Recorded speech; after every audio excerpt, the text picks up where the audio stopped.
Hey everybody, what's up and welcome back to today's video guys. And today guys, I'm going to go ahead and be showing you how to add a vignette to your project in Davinci Resolve.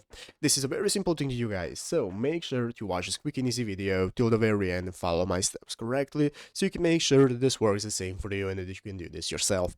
But yeah guys, let's get straight into it. So the first thing you want to do guys is go ahead and open up the official Davinci Resolve program right here on your PC if you haven't already. And after opening it up guys, you'll be greeted by this main page right here, which is the home page of the application where we can get started with adding our videos and images. So what we can do is either drag and drop them directly from our folder from our PC directly into the program, or just go to the file option and import our media that we want to use. After importing our videos, they are going to appear right here, and now we can get started with editing them. So guys, here are all of our videos. We can go ahead and drag and drop them into the timeline right here and get started with editing, and now we can go ahead and apply the vignette effect.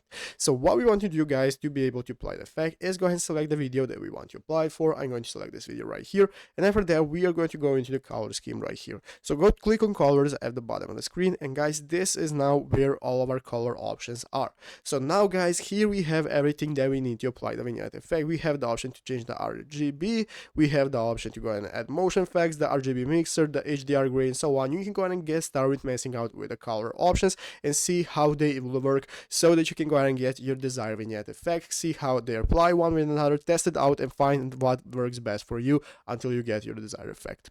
But yeah guys, basically that is how to do it. So I hope this video was helpful. If it was, make sure to leave a like, subscribe to the channel. So thanks for watching, take care, and bye.